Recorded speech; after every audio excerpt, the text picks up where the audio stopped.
प्रणाम सुंदर साथ जी। बोलो श्री प्राणनाथ प्यारे की जय। बोलो श्री सदगुरु महाराज की जय। बोलो श्री राम रतन महाराज की जय। साथ जी शोभा देखिए, कर कुर्बानी आत्म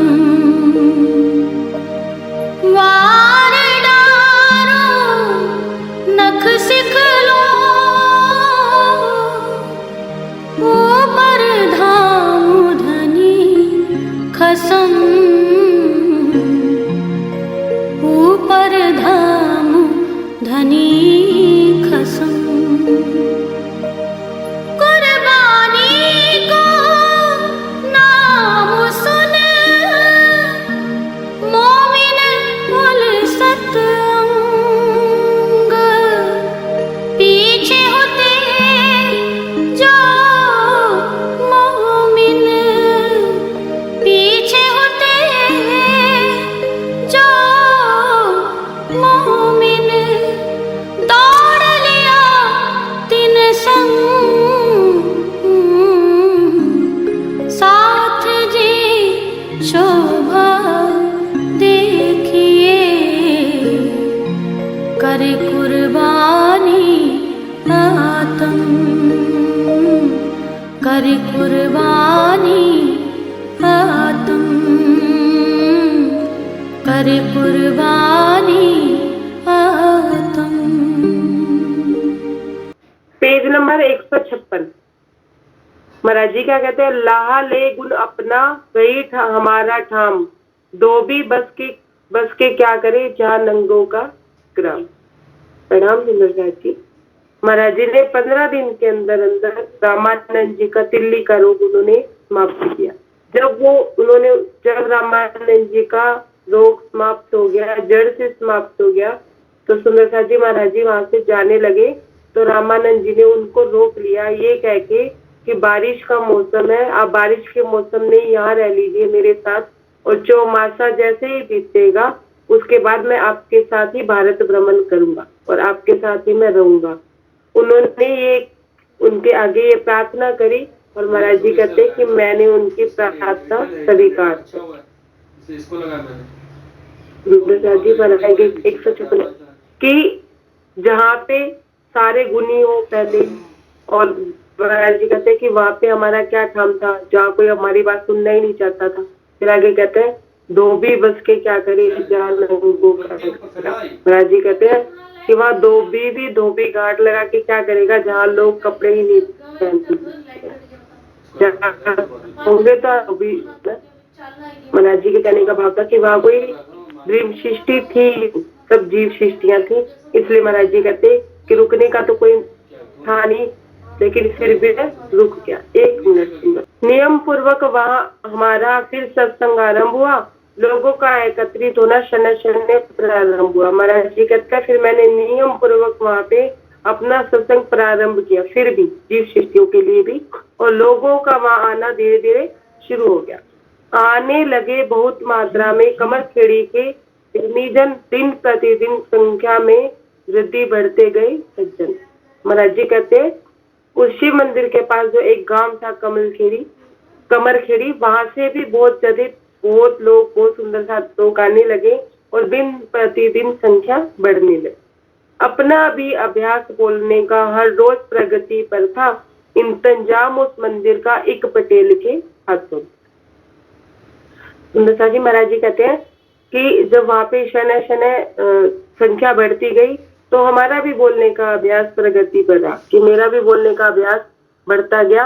लेकिन वो जो मंदिर था ना सुंदर जी जहाँ महाराज जी रुके थे, उनका जो कार्यभार था, उनके जो प्रधान थे वो पटेल नामक कोई व्यक्ति था। महाराज जी कहते हैं उस व्यक्ति का आप वो वर्णन कर रहे हैं, जो कमल खेड़ी का सुयोग्य योग व्यक्ति प्रतिष्ठित कहलाता था,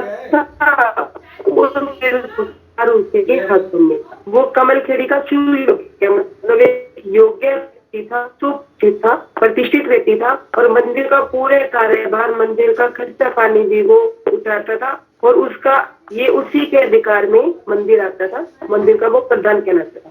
उसकी आज्ञा बिना महात्मा वहां नहीं टिक सकता था, जिससे असंतुष्ट हो जाता तभी भगा भी देता था।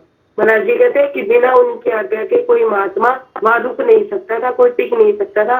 अगर वो किसी महात्मा से असंतुष्ट होता था, कोई महात्मा उन्हें अच्छा नहीं लगता था, तो पटेल जी उन्हें भगा दिया। महाराज जी ऐसे बात जता रहे। उसका ग्रामीणों के कहने पर आना आरंभ हुआ, किंतु हमें गाढ़ी दृष्टि से आकर ताका करता था। महाराज जी कहते हैं कि सब लोगों ने उनसे जाके बोला कि वो महात्मा जी सिद्ध महात्मा है, उच्च महात्मा है, बहुत उच्च कोटि की बातें करते हैं, बहुत उच्च कोटि का ज्ञान है उनके पास। ऐसा सुनने के बाद महाराज जी कहते हैं कि पटेल ने भी आना आरंभ किया। आता तो था महाराज जी, लेकिन पैनी दृष्टि से महाराज जी को देखा करता था, मतलब कोई ना कोई कमी निकालने की कोशिश किया करता था, श्रद्धा भाव से नहीं आता था, पैनी दृष्टि लेके आया करता। और कहते हैं कि वो मुझे यही ताकते रहता था कि कोई गलती हो तो मैं पकड़ू। किंतु हमें एक रोज हम उस पटेल से बोले, आओ तुम्हें महाराज जो स्थान देखना चाहो सैर करा दे उसकी। महाराज जी कहते मुझे नहीं पता मेरे हृदय में क्या भाव है कि मैं उसे नवाजना चाहता पटेल, क्योंकि वो मंदिर का कार्यभार सेवा संभाल रहा था, तो मैं उसे नवाजना चाहता था। मैंने एक बार पटेल जी से कहा, पटेल महाराज आइए चलिए आपको कुछ दिखाते हैं, आप जो देखना चाहे उसकी सैर हम कराते हैं। राजी परम धाम की बात कर रहे हैं। महाराज जी क्या कहते हैं, ऊपर हाथ उठाकर बोला नूरबाग दिखलाएंगे, श्री परम धाम की यमुना के तट की सैर कराएंगे। महाराज जी कहते हैं हम अपनी मस्ती में थे, नवाजना चाहते थे उसको, हमने अपनी मस्ती में दोनों हाथ ऊपर खड़े करके क्या कहा कि चलो तुम्हें नूरबाग दिखाते हैं। अच्छा नूरबाग नहीं देखना तो चलो तुम्हें जमुना जी की सैर कराते हैं, जमुना जी के किनारे पे सैर कराते हैं। अब सुनिए सुंदरता जी, कितनी मस्त तरंगों में मस्त माती बहती रहती है, मानो प्रीतम को खुश हो जिससे चाल बदलती रहती है। महाराज जी क्या कहते हैं, महाराज जी तो जब अपनी सुरता लगाते थे तो सुरता लग जाती थी। महाराज जी बखान कर रहे थे पटेल जी से, लेकिन वो देख रहे थे, वो क्या कह रहे थे कि चलो जमुना जी की सैर कराते हैं, देखो जमुना जी का जल कैसे मचलता है, कैसे मचल के राज्य को ले जाता है, देखो तरंगे कैसे उठती हैं, प्रीतम को कैसे खुश कराने के लिए वो अपनी चाल बदलती है, कभी लहरें ऐसे जाती हैं, कभी लहरें वैसे जाती हैं। तो महाराज जी परम धाम की जमुना जी का बखान कर, आप ध्यान से सुनिएगा, यहाँ से बात बदल रही है। वहां खड़ा था एक गांजे का पेड़, कहा वही दिखलाकर, देखो ज्ञान बल्ली की झूम रहा है लहरा। सुंदरसा जी महाराज जी ने शिव मंदिर के आंगन के बीचों बीच गांजे का पेड़ लगा दिया, और वह उस समय पे गांजे का पेड़ लगाना कानूनी रूप से मान्य नहीं था। तो महाराज जी ने ना उसी गांजे के पेड़ को दिखाते हुए पटेल जी से क्या बोला कि देखो ये ज्ञान बल्ली की छटा, ये गांजे का पेड़ है, ये ज्ञान बल्ली की छटा है। अब उन्होंने गांजे को ज्ञान बल्ली क्यों बोला सुंदरता जी, वो जरा सा गांजा खा लिया करते थे और परम धाम की लहरों में खो जाया करते, जरा सा मतलब कुछ भी पेड़ उसका सूंघ लिया करते थे, या कहते कि मैं सूंघ लिया करता था। ये आगे महाराज जी इसका वर्णन करेंगे। तो महाराज जी कहते हैं कि वो पेड़ लहरा रहा था, छोटा सा पौधा लहरा रहा था, न्यारी ही है शोभा इसकी, देखो जरा निकट जाकर, कृत्य होंगे पटेल जी इसकी गंध आप पाकर। महाराज जी इसको क्या कहते हैं, जाओ पटेल जी देखो जरा इस पेड़ को, कितनी न्यारी छटा है इनकी, और आप जरा सा इसे सूंघ लेंगे ना, फिर देखना आप कृत्य हो जाएंगे, इसकी गंध पाकर सीधा परम धाम पहुंच जाएंगे। हमने एक पेड़ गांजे का वो रखा है आंगन में, जो अंदर ही था मंदिर के, बक रह गए आनंद फानंद में। महाराज जी कहते हैं कि मैंने उसको पेड़ दिखा के बोला कि मैंने ना ये मंदिर के आंगन में पेड़ लगा रखा है। महाराज जी कहते हैं मैं आनंद फानंद में ज्यादा बोलने की वजह से मैं बोल गया, उसको मैंने बता दिया। 157 नंबर पेज।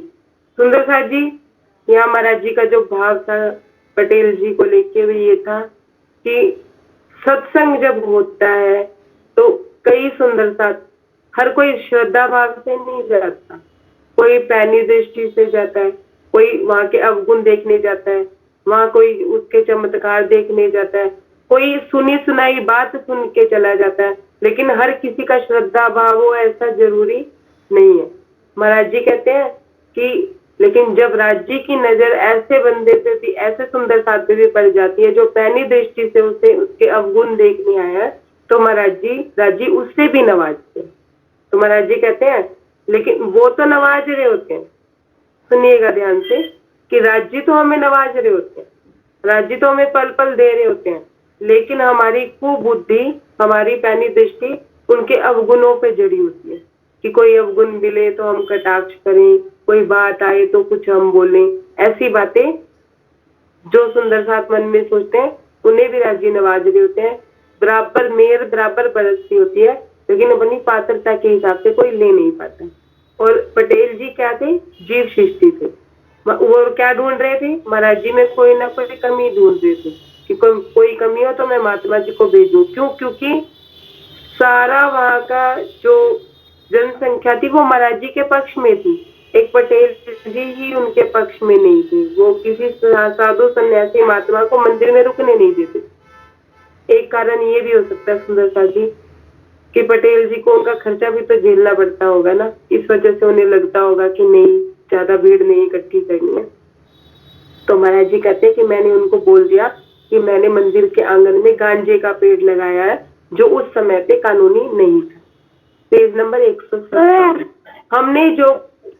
हमने जो कुछ पका बताया सोचा उससे क्या स्वांग, बोल उठे एकदम पटेल जी अपने सुन के ऊट पटांग। रिकॉर्डिंग बंद कीजिए। कौन सुंदर साथ कोई कुछ कहना चाहता है? प्रणाम जी। नहीं तो पास को वोट है वो कर दीजिए।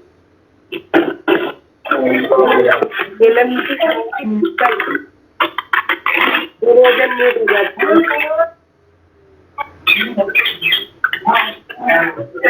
आपके पास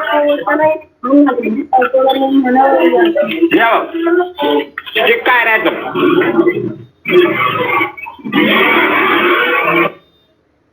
ये कहाँ से आ रही है आवाज? लक्ष्मी दीदी आपके घर से आवाज आ रही है, आपकी सिस्टर है ना वो अनम्यूट कर नहीं नहीं, मेरे घर से नहीं आ रही आवाज थी, मैं तो बंद कर रही थी कैमरा, अभी तो अभी खोला मैंने। लक्ष्मी तुम्हारी सिस्टर है ना, उनको पता नहीं चलता है, उनसे अनम्यूट हो जाए। वो ज्वाइन करती है ना तो उनका ये रेडमी 9 पावर। चलिए आगे बढ़ते हैं। Page number 157। हमने जो कुछ बकाया सोचा उसने ये क्या स्वांग, बोल उठे एकदम पटेल जी अपनी सुन के ऊट पटा। महाराज जी कहते हैं पटेल जी को तो जोश आ गया। पटेल जी कहते हैं ये क्या उठपटांग कर रहे हो तुम, ये स्वांग क्या कर रहे हो, तुमने मंदिर के बीचों बीच गांजे का पेड़ लगा दिया, ये क्या स्वांग है, ये तो अकानूनी है, अमानवीय है, मना किया हुआ है, ये कानून के अधिकार में नहीं है। एकदम से सुन के महाराज जी कहते हैं एक तो मेरी बातें सुन के वो जोश में आ गया और दूसरा उस पेड़ को देख के जोश में आ गया। वहां जुर्म समझा जाता था पेड़ लगाना गांजे का, अगर लगा भी ले कोई तो डरता रहता था थाने का। महाराज जी कहते हैं कि वहां जुर्म माना जाता था पेड़ लगाना गांजे का, अगर कोई लगा भी लेता था तो वो डरता रहता था।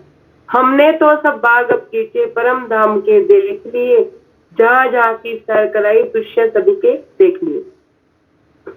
महाराज जी को पटेल जी कह रहे हैं, अब क्या कह रहे हैं, हमने तो सारे बाग बगीचे देख लिए तुम्हारे परम धाम के, ठीक है ना, जहां जहां की तुमने सैर कराई वो भी हमने कर।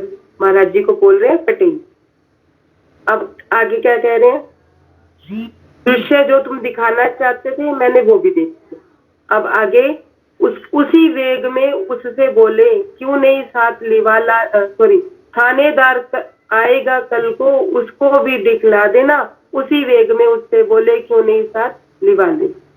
महाराज जी को क्या कह रहे हैं पटेल जी कि हमने तो तुम्हारे सारे बाग बगीचे देख लिए परम धाम के, जहां जहां तुमने सैर कराई वो दृश्य भी देख लिए।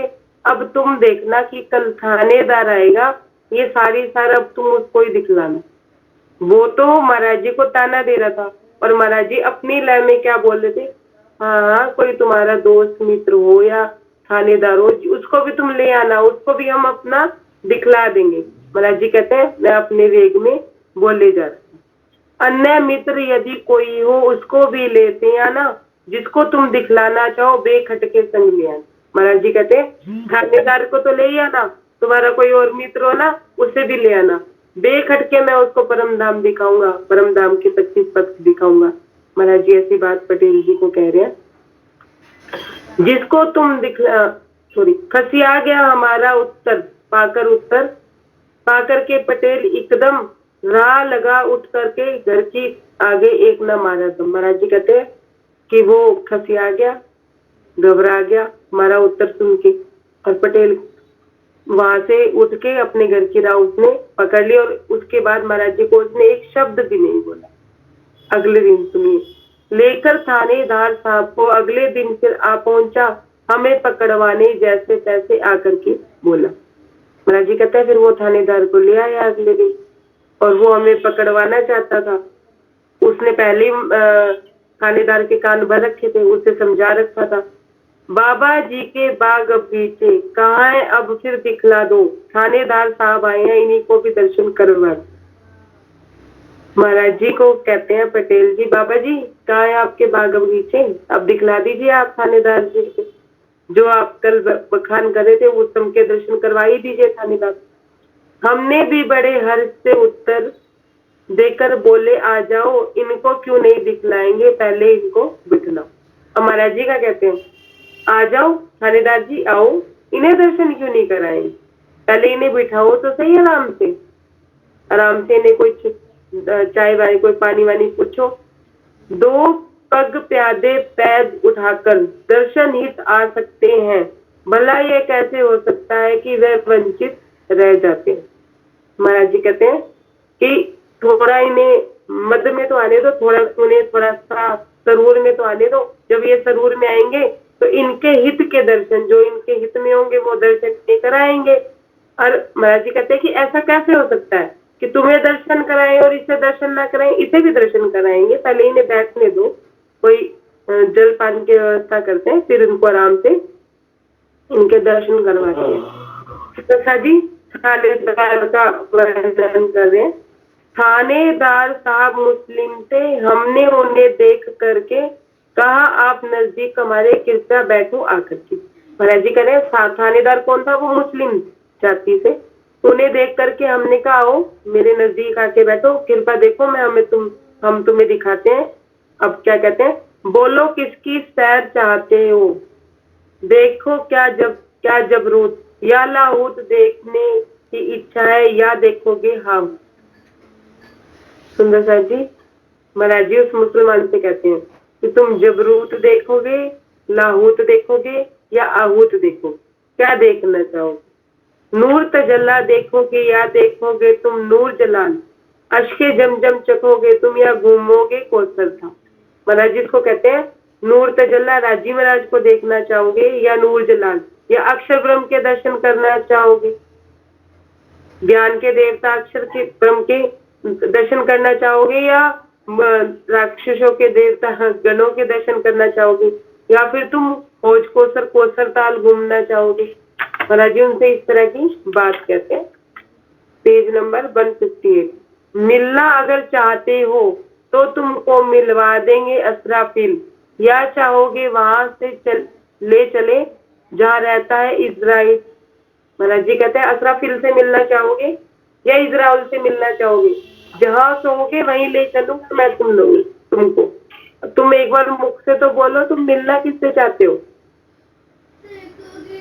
अच्छा जरा गौर से देखो, वह है नूर बाग अपना, अम्र नाग की राशियों पर जरा ध्यान जरा देते रहना। महाराज जी क्या कहते हैं, उस पेड़ की तरफ इशारा करके कहते हैं देखो ये हमारा नूर बाग है, अब देखो ये इसी के आसपास ही सारे वन बने हुए हैं। महाराज जी ऐसी बात कहते हैं, वर्णन नहीं किया जा सकता थानेदार साहब इनका, पर पटेल जी की कृपा से दर्शन कर रहे हो इसका। महाराज जी कहते हैं कि इसका वर्णन नहीं किया जा सकता कि मैं कितना वर्णन करूं कि नूर बाग के आसपास क्या है, लेकिन पटेल जी की कृपा से आप ये देख रहे हैं, इसका दर्शन कर पा रहे हैं। नहीं तो इसके दर्शन बड़े दुर्लभ है। सुंदरता जी, गांजे का पेड़ था, लोग डरा करते थे, थानेदार साहब को महाराज जी दिखा रहे हैं, डर नहीं रहे हैं। पटेल जी की कृपा से आप ये पेड़ भी उनकी कृपा से देख रहे हैं, और जो आप नूर बाग के दर्शन कर रहे हैं ना, वो भी उन्हीं की कृपा से कर रहे हैं। ठीक है, अब वो क्या कह रहे हैं, वह देखो बारीक नजर से दाविश ज्ञान वे बल्ली की भी, जिसका दर्शन बिना कृपा के हो नहीं सकता कभी। महाराज जी कहते हैं वो देखो ज्ञान बल्ली। गांजे के पेड़ को महाराज जी ज्ञान बल्ली कहा करते थे, क्योंकि वो गांजा सूंघ लिया करते थे, और जो आता था उसे सूंघा भी दिया करते थे। फिर उसके बाद उन्हें परम नाम दिखाया करते थे। सुंदर एक प्रसंग मुझे याद आ रहा है, जब बड़े महाराज जी और सरकार श्री कश्मीर घूमने गए, तो जब सुंदर साथ एक पहाड़ी पे जाके वो बैठे थे, आराम से आपस में वार्ता कर रहे थे, तो सब सुंदर साथ घूमने के लिए चले गए थे। तो महाराज जी को बोलने लगे कि आप भी चलो, तो महाराज जी ने कहा नहीं, मैं यहीं बैठा हूँ, तुम लोग घूमो। तो सरकार श्री घूमने नहीं गए। सबने सुना होगा ये प्रसंग। तो महाराज जी को ना सरकार श्री ने चुपके से कहा, महाराज जी मुझे परम नाम दिखा दीजिए ना, मैं परम नाम देखना चाहता हूँ। तो ना वहां पे एक पेड़ था कोई, महाराज जी उस पेड़ को जानते थे। महाराज जी ने कहा ये लो, इसका फल, इसका जो फूल है ना वो ले आओ। तो महाराज जी ने उनका फूल अपने हाथ में लिया और उसको मसला, और कहते हैं सरकार श्री को सुंघा दिया। सरकार महाराज जी कुर्सी पे बैठे थे, सरकार श्री नीचे बैठे थे। महाराज सरकार श्री ने अपना सर उनकी गोद में रखा। तो सरकार श्री कहते हैं कि उन्होंने मुझे परम नाम दिखवाया। और वो कहते हैं कि उसके बाद सुंदर सा जब वापिस आए, तो महाराज जी बहुत मतलब चतुर भी थे। सबने कहा क्या हो गया, ये ऐसे बेहोश क्यों है? तो सब सुंदर सा से महाराज जी कहते हैं देखो ये फूल सूंघ लिया था, देखो ये फूल ले आया, इसकी खुशबू अच्छी लगी, इसने सूंघ लिया, पता नहीं इसको क्या हो गया, ठीक हो जाएगा, चिंता ना कर। सरकार श्री कहते हैं अपनी जीवनी में कि मुझे 3 दिन बाद होश आई थी। 3 दिन तक मुझे कोई होश नहीं थी, मैं 3 दिन तक परम धाम में घूम रहा था। महाराज जी ऐसे किया करते थे सुंदर सा। महाराज जी कहते हैं रंजना जी 3 दिन तक वो होश में नहीं आया, तो सबने कहा नहीं कि क्या हो गया है जी? तो महाराज जी थे ना पास में, कोई क्या बोलता? हाँ नहीं बोल। महाराज जी कहते कुछ नहीं हुआ इसको, बस वो फूल सूंघ लिया जिसकी वजह से उसकी ये हालत है, कोई कुछ नहीं करेगा। तो किसी की हिम्मत ही नहीं होती महाराज के आगे कुछ कहने की। तो अब महाराज जी उनको क्या कहते, ज्ञान बल्ली। कहाँ चलेगी मैं? हाँ, ज्ञान बल्ली कहते हैं कि जिसकी कहाँ चला गया, कहते हैं कि जिसके दर्शन के बिना, वैसे महाराज जी ऐसा नहीं है कि कोई नशा पता किया करते, बस जरा सा उसे सूंघ लेते थे तो मस्ती चढ़ जाती थी। उसी मस्ती में वो अपना परम धाम घूम लिया करते थे, और जो आता था उसे भी घुमा दिया करते थे। मतलब एक अजीब सा ही नशा उन्हें रहता था। उस गांजे का क्या नशा चढ़ना था महाराज जी को? महाराज जी तो अपने नशे में रहते थे।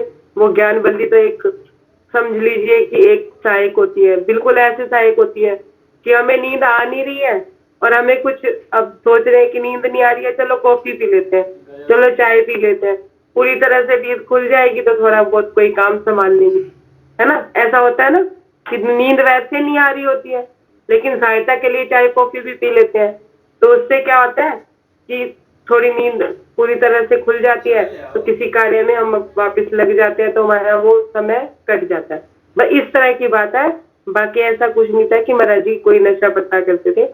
अब आगे क्या कह रहे हैं, उसी पेड़ की ओर ही इशारा हमने अपना फेर किया, जो पटेल साहब को हमने पहले दिन दिखलाया था। महाराज जी कहते हैं फिर मैंने उस पेड़ की तरफ इशारा करके जो मैंने पटेल जी को दिखलाया था, उसी पेड़ को थानेदार साहब को हमने दिखलाया, हम पहचान ना पाए बिल्कुल थानेदार वही है क्या। 1 मिनट, एक लाइन बीच में मिस हो गई है। उसी पेड़ की ओर इशारा हमने अपना फेर किया, जो पटेल साहब को हमने पहले दिन दिखलाया था, जिसको हमने अपने हाथों मंदिर में आरोपा, उसी पेड़ को थानेदार साहब को हमने दिखलाया। महाराज जी कहते हैं कि जिस पेड़ को मैंने अपने हाथों से रोपा था, अपने हाथों से लगाया था, वही पेड़ मैंने थानेदार को दिखलाया। अब सुनिए आगे, थानेदार कौन था तुम बताइए। हम पहचान ना पाए बिल्कुल, थानेदार वही है क्या जिसको हमने नदी पंजारा के मेले में दबता था। वो थानेदार कौन था? तो पंजारा नदी में बाढ़ आनी थी तो महाराज जी ने जाके दूसरी पार जाके थानेदार को बोला था ना, जिसने कहा था और साईं खाना वाना खाओगे कुछ, तो महाराज जी ने उनको बोला था कि तुम ये मेला ना भरने दो यहाँ पे। इस पार वालों ने तो सुना नहीं था, उस पार चले गए थे महाराज जी। वो थानेदार मुसलमान था, ये वही थानेदार था। महाराज जी ने नहीं पहचाना था, लेकिन थानेदार ने महाराज जी को पहचान लिया था। बाढ़ पीड़ितों को दिखलाकर बोले और थानेदार बतला इतनी जाने खप गई कौन करेगा जिम्मेदार। महाराज जी कहते हैं ये वही थानेदार था जिसको मैंने बाद में जनहानि होने के बाद मैंने जाके उसको डपटा था कि बता इसके जिम्मेदार कौन है, क्या मैंने तुम्हें पहले नहीं बताया था कि यहाँ पे नदी में बाढ़ आने वाली है। तो इस तरह की डांस वो थानेदार पहली महाराज जी से खा चुका है। वही दरोगा हो करके तब्दील मुड़वद में आया, उसी ने ही बेका कर पटेल यहाँ ले आया। महाराज जी कहते हैं मुड़ावद, वहां से इसकी पोस्टिंग या मुड़ावद में इसकी ड्यूटी लगी हुई थी, उसी को ही बेका कर पटेल लेके आया था मेरे पास। अब वो थानेदार ने क्या कहना था, वो तो पहली डांट खा चुका था।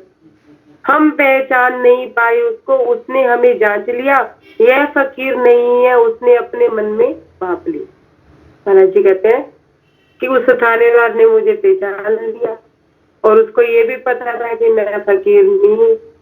तो वो कहते हैं कि उसने मन ही मन भाप लिया था कि इनके आगे कुछ भी बोलना खतरे से खाली नहीं है।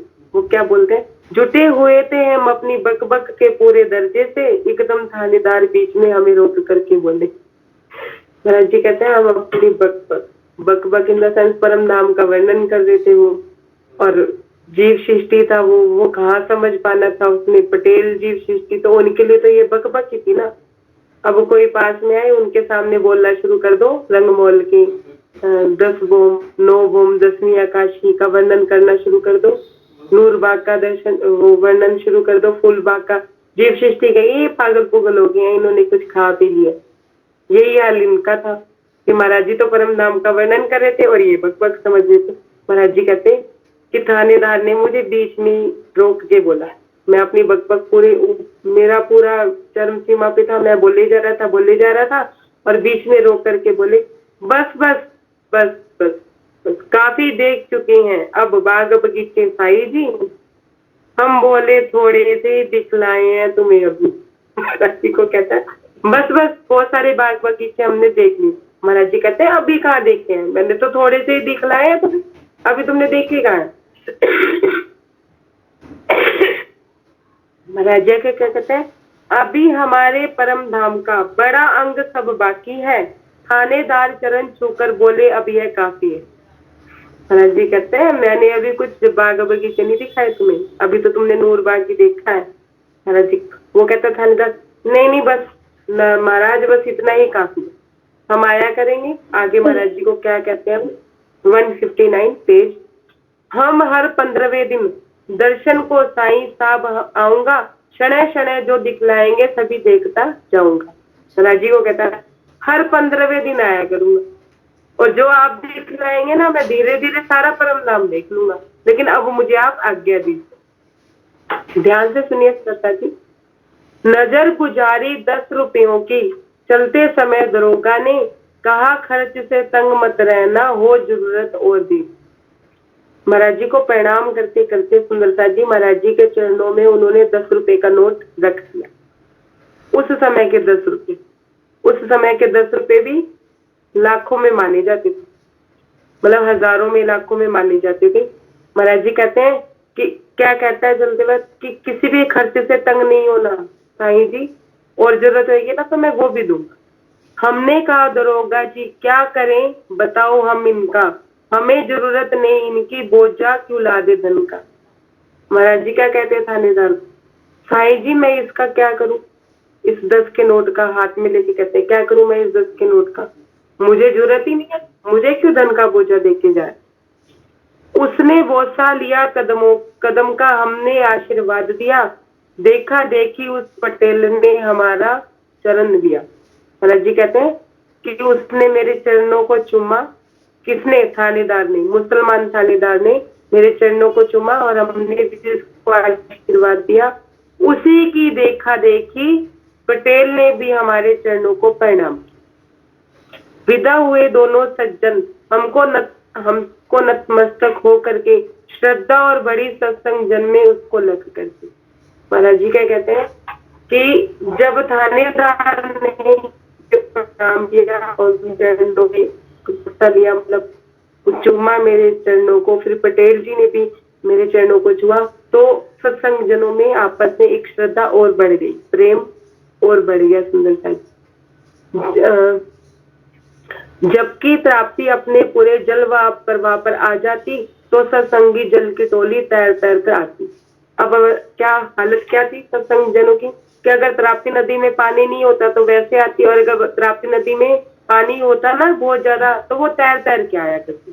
सुंदर सा जी ऐसी बात महाराज जी क्या कहते हैं, लगा लगा छाती से तारन, खुद तो वे आते ही थे पर कुछ खान पान आदि की सामग्री भी लाते। महाराज जी कहते हैं कि खुद तो वो तैर तैर के आते थे, छाती से कोई चीज तारनदार मतलब कोई लकड़ी का लगा लगा के पे तैर तैर के आते, लेकिन कुछ भी वो हमारे। सुंदर सा जी यहीं तक करते हैं, इसका बात नहीं अर्थ कर लेते हैं। सुंदर सा जी महाराज जी यहाँ कहना ये चाहते थे, इनका ये भाव था, जब महाराज जी पटेल जी को नवाज रहे थे तो पटेल जी जीव सृष्टि होने के कारण वो उस चीज को ले ही नहीं पाए, क्योंकि उनकी पात्रता, नवाजने वाला नवाज रहा है लेकिन लेने वाला ले नहीं पाए। सुंदर जी मेरे सबके ऊपर महाराज जी के बराबर होगी। जब वो थानेदार आया, थानेदार ने पहचाना किसको? महाराज जी को, क्योंकि महाराज जी पहले भी उससे मिल चुके थे। जनहानि जो हुई थी उसमें वो महाराज जी की डांट खा चुका था और वो महाराज जी की शक्तियों को, महाराज जी के प्रभाव को जानता था कि ये फ्यूचर मतलब आने वाली संकट को उन्होंने पहले बता दिया था, तो उनकी शक्ति उस थानेदार से छुपी हुई नहीं। सुंदर जी संसार में आते हैं, संसार में इस कला लेते हैं। मान लीजिए कोई गरीब व्यक्ति हो और मोदी आके उसे अपने गले लगा ले, और गरीब व्यक्ति को कोई नौकरी ना देता हो, कोई उसकी सहायता ना करता हो, मोदी ने आके गले लगा लिया, तो आसपास के लोग मोदी के जाने के बाद उसके चरण छुएंगे या नहीं छुएंगे? भाव समझ आ रहा होगा, डिटेल नहीं बता रही है। ऐसा ही एक प्रसंग था कि एक व्यक्ति के ना कोई पैसे नहीं दे रहा था, उससे कमजोर समझ रहा था, तो वो राजा के पास गया व्यक्ति, राजा से बोला कि फला फला जो व्यक्ति है प्रतिष्ठित व्यक्ति है, और वो ना मेरा जो धन उन्होंने कर्ज में लिया था अब वो दे नहीं रहे। राजा ने क्या बोला? राजा कहते हैं कल मेरा जब जुलूस मेरा जब ये निकलेगा कारवां बाहर की तरफ, तब तुम वहीं खड़े रहना, मैं तुमसे आके गले मिलूंगा, वो उसी टाइम आके तुम्हें पैसा तुम्हारा जो है वो तुम्हें दे देगा। ऐसा ही किया सुंदर सा जी। जब राजा का कारवां निकला, राजा अपने रथ से उतरा और उसने उस व्यक्ति को गले लगा लिया जिसका कर्ज था। अरे भाई, जब उस दूसरे व्यक्ति ने देखा कि राजा ने इसको गले लगाया, राजा के तुरंत जाते ही उसका धन वापिस आया। बात समझ गए होंगे सारे कि हमसे बड़े अगर कोई होते हैं और वो हमारी पहचान कर लेते हैं, अगर वो आके हमें नमन करते हैं तो आसपास के लोग अपने आप ही नमन कर सकते हैं। अब समझिए, अब इस बात को जरा ऐसे समझिए कि हमारा संबंध किससे है? सुंदर सा जी, अब थोड़ा जवाब देना पड़ेगा आपको, क्योंकि आगे की बात तो बात होनी है ना, फिर निकलेगी नहीं। कैसे करूंगी बात, आप बताइए। हमारा संबंध किससे है? राज्य और राज्य से, और जिसे राज्य मिलते हो बाकी के देवी देवता क्या करेंगे?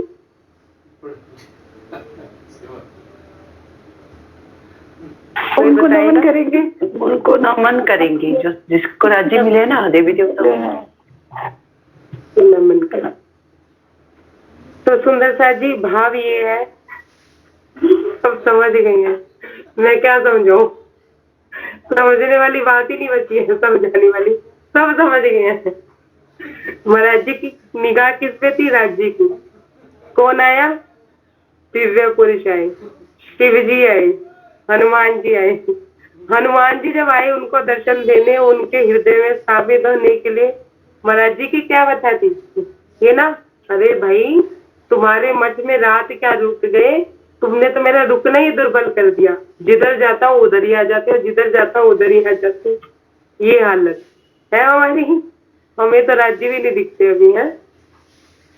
मतलब कि हमें एक टारगेट रखना है राज्य, जब वो हमारे होंगे तो सब देवी देवता हमारी रक्षा करेंगे, ना कि वो हमें नुकसान पहुंचाएंगे।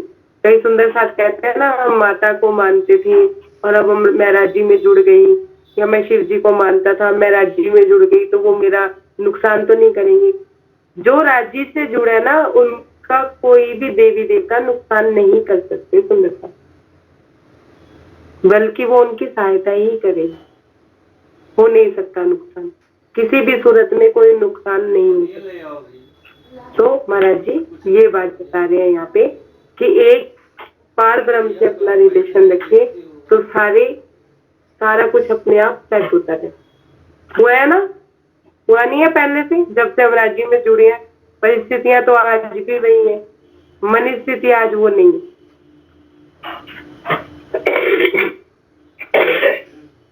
एक सुंदर साथ ने ना मेरे को अपना अनुभव बताया, मैं नाम वैसे भी किसी का नहीं लूंगी। उन्होंने मुझे कॉल किया, क्या कहते कि ना हमारे घर रात बिरात कभी भी लाइट चली जाती है, और लाइट कैसे जाती है कि एक एरिया की लाइट जाती है, दूसरे एरिया के मतलब बाहर वाले कमरे की लाइट जाएगी नहीं, अंदर वाले कमरे की लाइट चली जाएगी, कि कोई तार वार शॉर्ट कर जाती है, पुरानी वायरिंग है, ये है वो है। मैंने कहा इससे क्या हो गया, ये तो एक मामूली सी बात है, इसमें बताने वाली क्या बात है, अनुभव वाली क्या बात है। तो कहने लगी नहीं दीदी बात सुनो, आपको मजा आएगा सुन के। मैंने कहा चलो मैं मजा लेती हूँ, आप तुम बात सुनाओ। कहती बाहर वाले कमरे में लाइट थी, अंदर वाले कमरे की लाइट चली गई, और हमारे कमरे में पहले तो होता था ना हाय हाय हाय हाय हाय, रात को 2 बजे लाइट चली गई, ये हो गया, लाइट खराब हो गई, ये हो गया। अब क्या किया, दिमाग लगाया, राज्य ने ध्यान में दिया कि एसी तो डायरेक्ट मीटर से कनेक्ट है, मीटर में तो लाइट आ रही है, एसी चलाया। तो मैंने राज्य को धन्यवाद किया कि आपने एसी दे रखा है रात का, नहीं तो रात बिरात किसी को परेशान करते, फोन करते कि आओ हमारी लाइट ठीक करो, ये करो वो करो। अब वो बात नहीं रही पहले जैसा, मन स्थिति बदल गई, पहले वाली हाय हाय नहीं रही, है तो ठीक नहीं है तो ठीक है। तो राज्य में लगने के बाद मन स्थिति बदल गई, परिस्थिति तो आज भी नहीं, परिस्थितियां तो आज भी नहीं है, वैसे ही दिन निकल रहा है, वैसे ही लोग मिल रहे हैं, वैसे ही लोग फायदा भी उठाते हैं, वैसे ही लोग नजरें भी घुमाते हैं। लेकिन अब मन स्थिति बदल गई तो हमारी परिस्थिति भी बदल गई। डायरेक्ट राज्य से कनेक्शन का ये फायदे सुनवा दूं, लेकिन आत्म जागृति भी तो हमारे लिए जरूरी है ना। लेकिन हम लोग क्या जुड़ते हैं जी, आप देखिएगा, मैं शायद समझा ना पाऊं लेकिन समझिएगा, हम अपने फायदे के लिए ही राज्य से जुड़ते हैं। जुड़ते हैं या नहीं जुड़ते? जुड़ते हैं ना। जब ये सारे जिन फायदों के लिए हम जुड़ते हैं, ध्यान से समझिएगा बात को, जिन फायदों के लिए हम जुड़ते हैं कि घर परिवार में शांति रहेगी, धन दाने की कमी नहीं रहेगी, हर काम टाइम से पूरा हो जाएगा, प्रॉब्लम्स नहीं आएंगी, जब ये सारे फायदे हमारे खत्म हो जाएंगे, राज्य से हमारी उम्मीदें खत्म हो जाएंगी, उसके बाद हमारी आत्म जागृति होगी सुंदरता की। उससे पहले हमारी आत्म जागृति नहीं होगी। वो कैसे? वो ऐसे समझिए, मैं एग्जाम्पल से समझाती हूँ, मैं अपने ही एग्जाम्पल दूंगी और किसी का नहीं दूंगी, क्योंकि मेरे अनुभव में जो बात है मैं वही बात समझाती। समझिए कि मैंने ये सोचा कि नौकरी पे मुझे टाइम नहीं मिलता, राज्य के लिए मुझे समय नहीं मिलता, 10 घंटे की जॉब है, जॉब छोड़ के मैं राज्य में लगूं, मैं सुख का जीवन व्यतीत करूंगी। सुंदर सा, मैंने सुख की इच्छा से दुख से आसक्ति कर ली, दुख के प्रति मेरे मन में वैराग्य आ गया। अगर मेरे मन में ये भावना होगी ना कि अगर मेरे को दुख मिले चाहे सुख मिले, ना मुझे दुख चाहिए ना मुझे सुख चाहिए, मुझे सुख ना भी मिले लेकिन मुझे तू चाहिए, दुख से भी वैराग्य और सुख से भी वैराग्य, तब राजी मिलेंगे। अगर हम सुख की चाहना करते रहेंगे और दुखों से भागते रहेंगे तो राज्य के लिए हमारी आत्म जागृति का एक कदम भी नहीं बढ़ा। नहीं हो। क्यों? क्योंकि हमारे मन में अभी चाहना क्या है? सुख की, सुखों की चाहना है।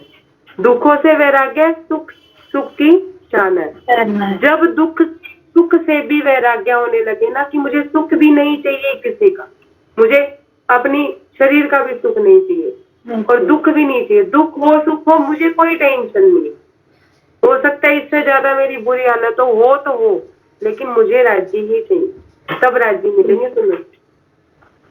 बिल्कुल सही। महाराज जी को उससे 10 रुपए का नोट जब उन्होंने मत्था टेका तो महाराज जी ने क्या कहा कि क्यों मुझे इसका बोझा दे रहे हो? हम कहते हैं ऐसा कि क्यों हमको बोझा दे रहे हो? हम कहते हैं 10 रुपए दिए, 100 रुपए का मत्था अगली बार टेक के जाना। क्यों?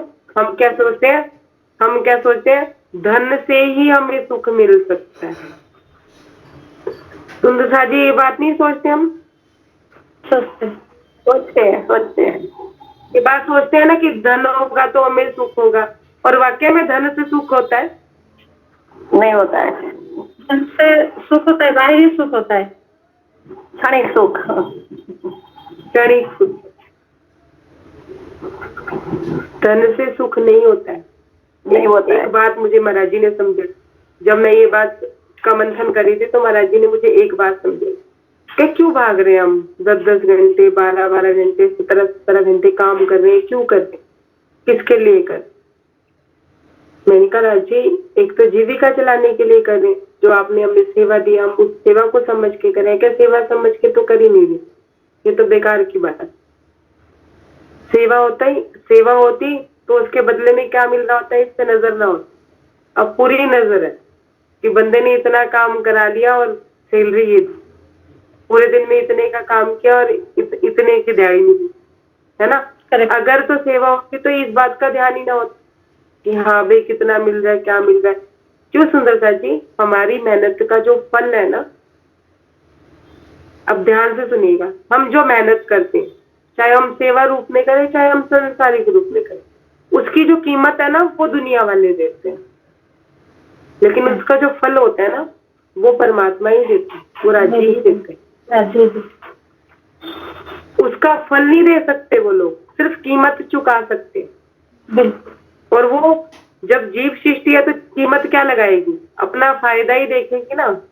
जितने की चीज हम भी किसी चीज लेने जाते हैं तो हम भी कितनी बार्गेनिंग करते हैं, जस्ट हाफ कर देते हैं, रेट कर देते हैं ना कि चल तो क्या लगा देते हैं, मिल गई तो ठीक, नहीं तो थोड़ा और प्लस करके दे दो। तो वो लोग भी हमारे साथ ऐसा ही करते हैं, वो सिर्फ हमारी कीमत अदा करते हैं, फल हमें परमात्मा और दुनिया से उम्मीद हमें रखनी है। जब महाराज जी ने मुझे ऐसी बात कही तो मैंने महाराज जी से कहा, मैंने कहा महाराज जी और भी लोग तो काम करते हैं, फिर हमें नहीं करना चाहिए? महाराज जी कहते हैं और लोग भी जो दिन रात काम कर रहे होते हैं ना, वो भी ये सोच के करते हैं कि चल जवानी में कमा ले, बुढ़ापे में आराम करेंगे, आराम से खाएंगे, आराम से सारी जिंदगी, यही सोच के करते हैं। प्रणाम प्रणाम प्रणाम प्रणाम प्रणाम, हाँ जी प्रणाम प्रणाम। तो यही सोच के करते हैं ना सुंदर साहब जी। क्या बुढ़ापे में जो कमाते हैं, जवानी में जो कमाते हैं, बुढ़ापे में उसका भोग बकते हैं? नहीं भोगते हैं, लेकिन उसकी अंदर में चाहना वही रहता है, सारी जिंदगी इच्छाओं में पूर्ण हो जाती है। तो पाते ना बुढ़ापे में शरीर ही नहीं चलता, नहीं चलता, इससे को पावर ही नहीं होती है कि बंदा कुछ खा नहीं सकता, पहन नहीं सकता, कुछ नहीं होता बुढ़ापे तो कुछ नहीं होता। हाँ देखो आंटी, ये गवाही देने की नहीं है वैसे बुढ़ापे कर दो सब लोग। आज मैं कह रही थी जवानी में जो होता है बुढ़ापे नहीं होता, नहीं ऐसा ही नहीं जाता। पैसे की प्रॉब्लम है। हम मैं तो सबको कहती हूँ जवानी में करो बेटिया पार लगा लिए तो जवानी। हम बासी हम्म। आंटी के दिल की बात मैंने छेड़ दी। अब आंटी को ये लग रहा है कि मैं अपनी पूरी बात कह लूं कैसे लगती। तो सुंदर सा जी, महाराज जी, उतना ही कमाओ जितना जरूरी, और रिश्ता बनाओ परमात्मा। कहीं ना कहीं परमात्मा कुछ ना कुछ करेगा। व्यवस्था होती है, व्यवस्था या नहीं होती? हमारे कमाने से व्यवस्था होती है। हमने कितना भी कमाया हो, जब जरूरत होती है तो हमारी कमाई काम आती है? नहीं आती। देखा कभी? नहीं नहीं आती है। हमने जो कमाया होता है वो कमाई हमारे काम ही नहीं आती। ये मेरे भी अनुभव की बात है। बल्कि जो नहीं कमाया होता वो काम आ जाता है। हमने राजी नहीं कमाए होते, हमने राज्य के प्रति अपना कदम नहीं बढ़ाया, राज्य हमारे लिए साक्षात खड़े होते हैं। तो सुंदर सा जी, अगर दुख से वैराग्य है तो सुख से भी जब वैराग्य होगा तब हमारा कदम राज्य के प्रति बढ़ेगा। अभी हमारे कदम सिर्फ हमारे कामों की वजह से पड़ रहे हैं कि हाँ हमारा ये काम हो जाए, हमारा वो काम हो जाए, हमारा ये स्वार्थ सिद्ध हो जाए, हमारा वो स्वार्थ सिद्ध हो जाए। तो राज्य कहते हैं मैं तेरे से आके गले मिल लेता हूँ तो सारे देवी देवता बेचारे हैरान हो जाते हैं, तो वो भी तेरे लिए सारा कार्य करते। रुकों का स्वरूप बन के मैं खुद कर जाता हूँ। ठीक है, लेकिन सुंदर सा जी, जब तक ये इच्छाएं, ये जो कामनाएं और ये जो काम हम राज्य से करवा रहे हैं ना, इनकी ये जब सारे हट जाएंगे और कुछ नहीं रह जाएगा, एक तू और एक मैं रह जाएगा, उसके बाद हमारा कदम बढ़ना शुरू होगा। अब सब अपना अपना आंकलन इस चीज से कर लेंगे। आज लाइट नहीं आ रही है तो फोन की बैटरी भी लो है। इन्हीं शब्दों के साथ मैं आप लोगों से, अगर मैंने कोई पर्सनल किसी को कुछ कह दिया हो तो क्षमा प्रार्थी। छोटी बहन, मोटी बहन, बड़ी बहन, छोटी बहन, जो भी समझ के आप मुझे क्षमा कीजिएगा। प्रणाम जी, प्रणाम तुलसी जी, प्रणाम जी, प्रणाम।